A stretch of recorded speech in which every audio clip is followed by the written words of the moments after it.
आगे नया गेहूं के लचल चरोटी नया बगैचा के आम सुने के कहली खोजी हमारा खातिया हीरान सुने के जुलिया खोजी हमारा गे छौरी आ गेलौ लगन के दिनमा सारा भी सिंगाराले मसीनमा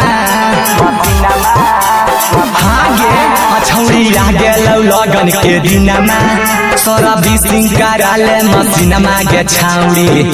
तय गे छौरी जाजो जी से करले तू सदिया लागले न हो रदिया गे छौरी तय गे छौरी आगे से लेतो हिरनमा पीछे से बबुआ नमा गे छौरी आधेरा दिन मरा आइलो गे छौरी असदिया के दिन मागे आधेरा दिन मरा आइलो गे छौरी अलगना के दिन मातू सारा बिजलिया जे कराले नाम हसीना मागे छौरी अच्छा हौला गाना mix by Sharad Raj Mangla music studio Khidsarai लाला जी लहंगा जे किन दे थुन गे चौधरी जी महजा जे किन ले थुन गे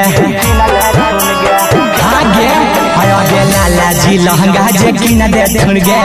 चौधरी जी महजा जे किन ले थुन गे छौरी हमरे खिलै है बरसदिया आई है लगन में हो जी है बिदगिया गे छौरी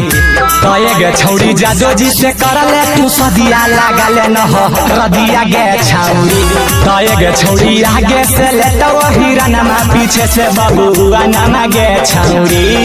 गे छौरी अखैनी न पियामी मोटैनी कैसे गे छौरी अखैनी न पियामी मोटैनी कैसे अपना राजा जी के गोद में सुतैनी कैसे अपना सैया जी के गोद में सुतैनी कैसे मंगला म्यूजिक स्टूडियो खिदसराय दलाल नया सो सिंदूरा बागे न मिलतो भातारा फिर बूढ़ा बागे सुनी गे तू दलाल नया सो सिंदूरा बागे न मिलतो भातारा छौरी बूढ़ा बागे कहो शहरद सोनू तोरा बतिया है लगन में मारले हो मतिया गे छौरी कहे गे छौरी जादो जी से करले तू सदिया लागले न हो रदिया गे छौरी कहे गे छौरी आगे से लेतो हिरनमा पीछे से बबुआ नमा गे छौरी।